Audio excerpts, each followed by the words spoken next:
आजकल के ज़माने में किसी पे भरोसा करना बड़ा ही मुश्किल हो गया है। लोग पीठ पीछे ऐसा कांड कर देते हैं जिसको सुनने के बाद हर कोई हैरान रह जाता है। एक ऐसी कहानी बन कर के रह जाती है जो कि सुर्खियों में हमेशा बरकरार रहती है। आज की भी एक ऐसी ही कहानी है। एक पत्नी अपने पति के पीठ पीछे कुछ ऐसे गुल खिलाती है जिसको जानते हैं जब मोहल्ले के लोग, गाँव के लोग और जब उस पूरे प्रदेश के लोग, तो सभी लोग ये सोचने पे मजबूर हो जाते हैं कि आखिर सबसे अगर ज़्यादा किसी पे भरोसा किया जाता है, इंसान करता है तो अपनी पत्नी पे करता है। लेकिन अगर वही पीठ पीछे रंगरेलियाँ मनाए, तो फिर आखिर उसका क्या अंजाम होगा, ये तो आपको इस कहानी के माध्यम से ही पता चलेगा। वाक़ई अपने आप में आज की जो कहानी है, वह दिलचस्प है। आप इसको ध्यान से सुनिएगा और कहानी को अंत तक सुनिएगा। जानते हैं कि आखिर ऐसा हुआ क्या था। नमस्कार, प्रणाम, मैं अविनाश। इन्फो सफर के एक नए एपिसोड में आज इस कहानी के साथ आप लोगों के बीच में आया हूँ। ये कहानी उत्तर प्रदेश के प्रयागराज की है। दरअसल इस प्रयागराज में एक परिवार रहता है, जिस परिवार के जो मुखिया होते हैं, जिनका नाम भानु प्रताप होता है। भानु प्रताप की उम्र 48 साल, उनकी पत्नी संगीता जिसकी उम्र 46 साल। उनके 3 बेटे होते हैं। एक का नाम राघवेंद्र, दूसरे का नाम वीरेंद्र और तीसरे का नाम त्रिभुवन। ये तीनों बेटे होते हैं इनके। तीनों बेटे अब धीरे धीरे बड़े हो रहे थे और जो लड़का बड़ा होता है, सबसे बड़ा, वो अपना बिजनेस की तरफ मूव कर लेता है। कुछ अपना बाप से पैसे रुपए लेता है और वो लेकर के चला जाता है शहर में काम करने के लिए।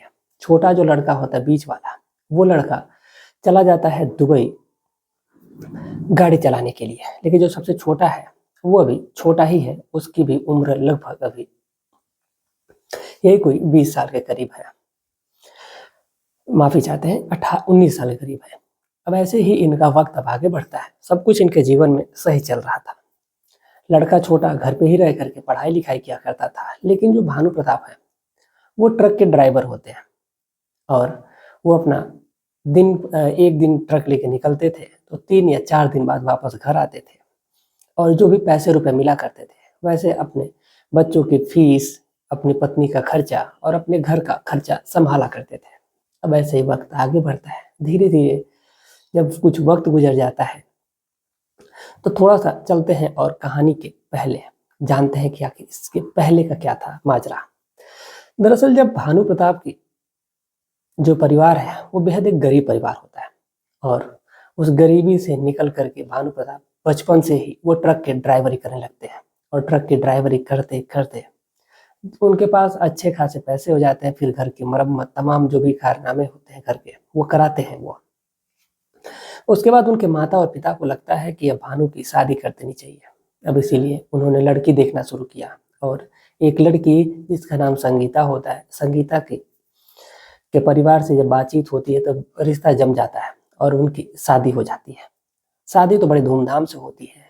लेकिन अब इधर जब वक्त और आगे बढ़ता है, धीरे धीरे इनके 3 बच्चे हो जाते हैं और तीनों बच्चे बेहद होशियार। अब फिर धीरे धीरे जब आगे स्ट्रगलिंग का टाइम आता है तो जो लड़का एक तो बाहर है, एक तो विदेश है और दूसरा घर पे है। अब इधर वक्त जब और आगे बढ़ता है, अब कहानी की यहीं से मेन की शुरुआत होती है। अब इधर 46 साल की उम्र की संगीता, 48 साल की उम्र के भानु प्रताप, इन दोनों का जो जीवन है वो अब एक नाव के किनारे पे लग रहा था। यानी कि अब भानु प्रताप ये बूढ़े हो चले थे धीरे धीरे। 48 साल की उम्र मायने रखती है और संगीता भी धीरे धीरे अब उम्र के उस पड़ाव पे होती है। जो छोटा लड़का होता है वो अपने पिता से एक दिन जिद करता है और कहता है कि अब उसको बाहर जाना है पढ़ने के लिए। दरअसल वो बाहर, दरअसल ये उत्तर प्रदेश के प्रयागराज के ही रहने वाले होते हैं, लेकिन एक छोटे से गांव के होते हैं। गांव का नाम नहीं ले सकता, लेकिन वो कहता है कि वो जाएगा प्रयागराज और वहीं पर रह करके पढ़ाई लिखाई करेगा। और पढ़ाई लिखाई करने के लिए जब वहाँ पर वो पहुँचता है तो फिर घर पे जो माँ उसकी होती है वो अकेली पड़ जाती है। अब इधर भानु ट्रक लेकर के जाया करते थे। फिर कुछ दिन बाद, लगभग 4 या 5 दिन बाद वापस आया करते थे। फिर 1 या 2 दिन अपने घर पे रहा करते थे, फिर वो चले जाया करते थे। अब घर की जो लड़का होता है, अब जब तक वो घर पे था, तब तक घर की हाल-चाल मिल जाया करती थी। लेकिन अब जब छोटा लड़का जब चला गया था पढ़ाई करने के लिए, तो अब घर पे कोई फ़ोन नहीं रह जाता है। तो वो जो भानु होते हैं, वो अपनी पत्नी को एक एंड्रॉयड फ़ोन खरीद के देते हैं। फ़ोन पत्नी पाती है और फिर वो उसी में अपना वो पहले तो बातचीत करने का सिलसिला शुरू होता है अपने पति से। उसके बाद फिर वो घर पे बैठी-बैठी बोर हो जाती है। फिर वो एक उसकी सहेली होती है, जिसका नाम रीना होता है। रीना एक दिन उसके घर पे आती है और फिर ये उन दोनों की बातचीत होती है और फिर वो नंबर एक-दूसरे से साझा कर लेते हैं। और कहती है कि तुम घर पे ही बैठे रहती हो, तुम्हारे पास सोशल मीडिया है। तो कहती है कि क्या ही कर सकती हूँ, टीवी में रिचार्ज नहीं रहता है और फ़ोन है तो ये डब्बा है मेरे लिए। तो वो कहती है कि नहीं, फ़ोन डब्बा नहीं है, बल्कि उसको वो फ़ेसबुक का और व्हाट्सएप और इंस्टा, ये तीनों आईडी जो है वो बताती है, ये सोशल मीडिया का एक प्लेटफ़ॉर्म होता है। अब जब जैसे ही वो सोशल मीडिया पे एक्टिव होती है, तो फिर वो अब उसी में मस्त रहा करती थी। दिन भर रील देखा करती थी, अपना काम किया करती थी और रील देखने के बाद फिर वो मस्त रहा करती थी। अब ऐसे ही वक़्त और आगे बढ़ता है। तब तक फ़ेसबुक से ही उसकी मुलाकात होती है एक लड़के से। एक लड़का उसको मैसेज करता है, दरअसल डीपी पे उसने अपनी फ़ोटो लगा रखी थी और जब वो लड़का उसको देखता है, देखता ही रह जाता है। दरअसल उस लड़के का नाम विजय होता है और विजय की जो उम्र है, यही कोई 31 साल के करीब होती है।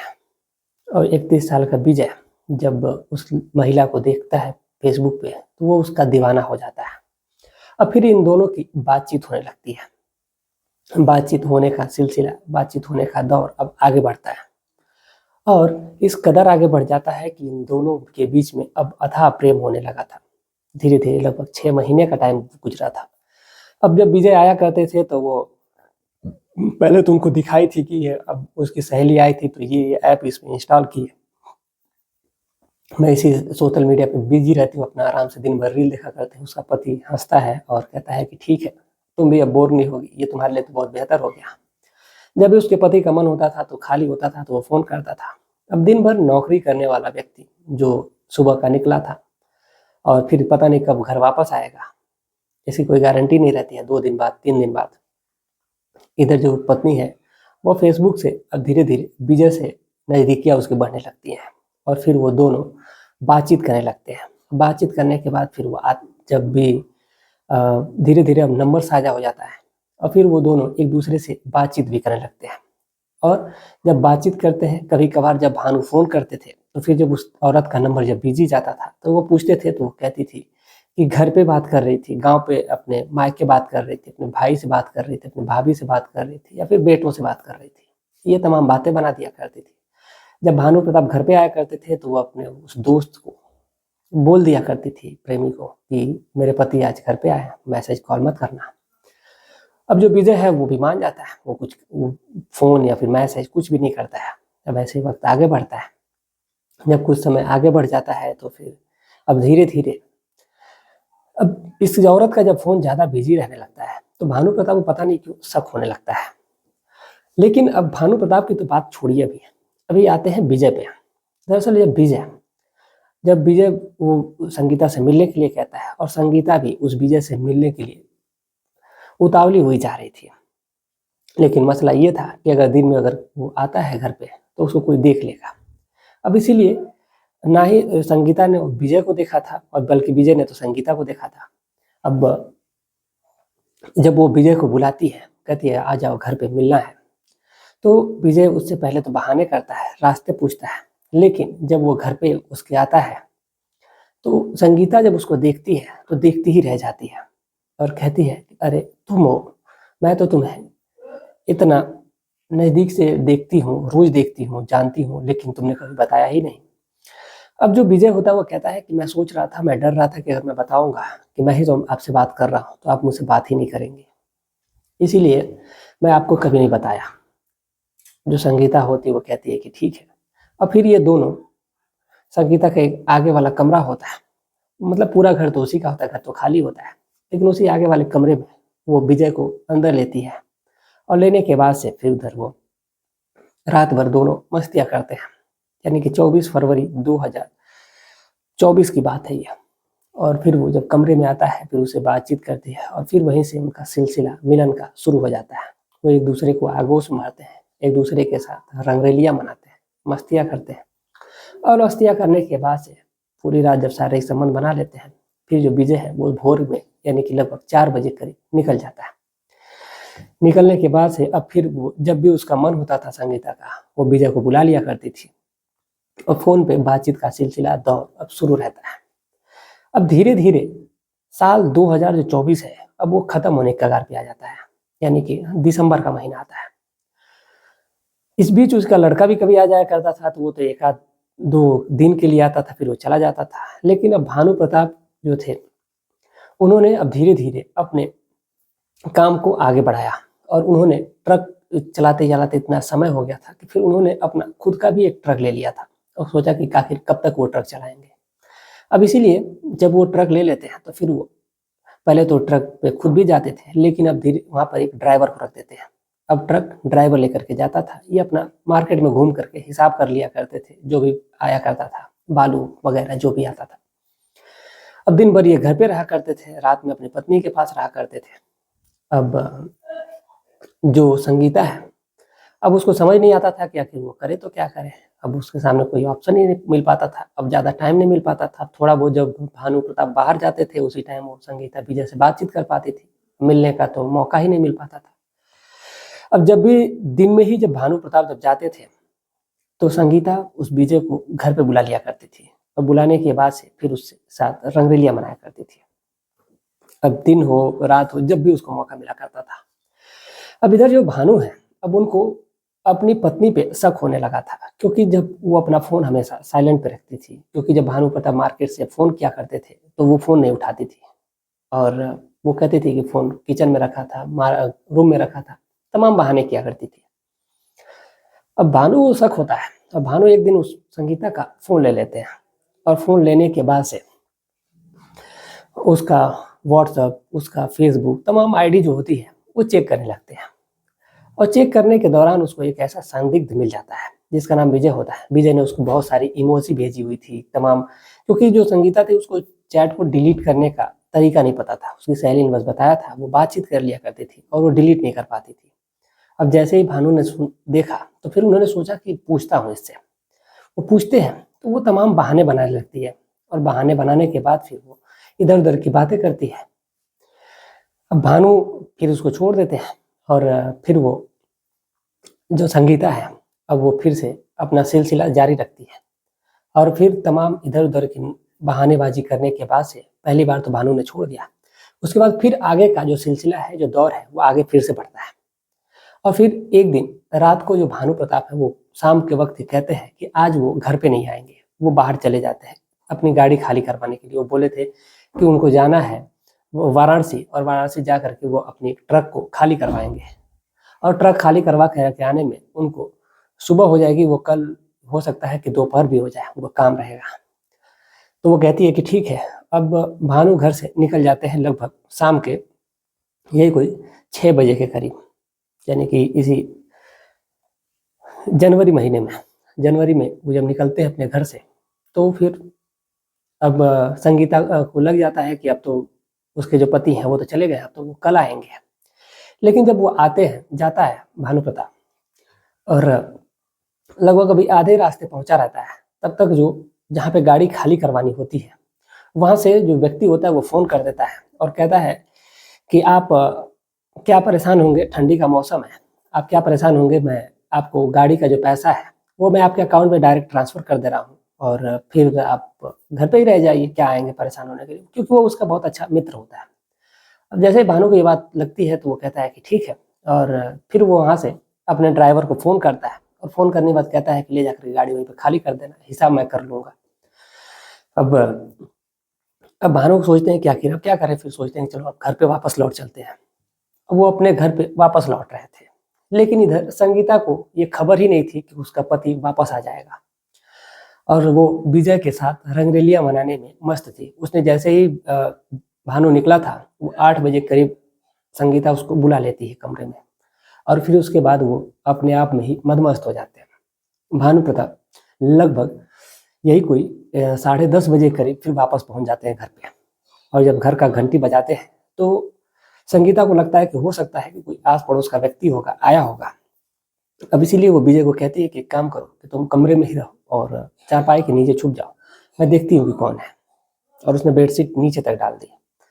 भानु प्रताप आते हैं और जब उसको देखती है संगीता, उसके चेहरे की हवाइयाँ उड़ जाती है। अब वो सोचने लगती है कि अरे अब क्या करे। अब उसको समझ में ही नहीं आता कि वो करे तो क्या करे। अब तो वो पूरे अब सीधे सीधे रंगे हाथों अब पकड़ाने वाली होती है।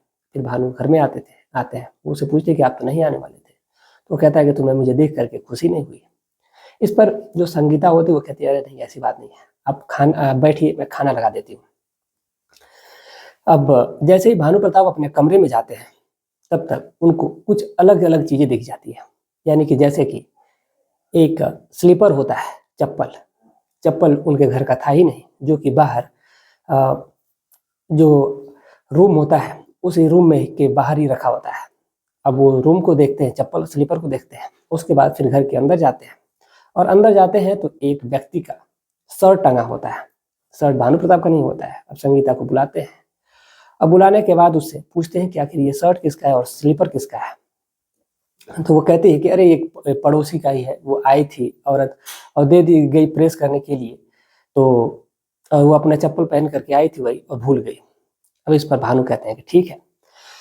लेकिन जब भानु कमरे में घुसते हैं आगे वाले में ही, जब वो लेटते हैं, फिर तब तक उनका जो एक फोन से अपने सिम को निकालने वाली जो पिन होती है, वही जो पिन होती है वो नीचे गिर जाती है और नीचे गिरने के बाद वो लगभग अब सीधा वो चौकी के नीचे चली गई रहती है। अब भानु प्रताप उठते हैं और उठ करके झुक करके जैसे पिन को उठाने के लिए आगे बढ़ते हैं तब तक देखते हैं कि नीचे एक व्यक्ति बैठा हुआ है।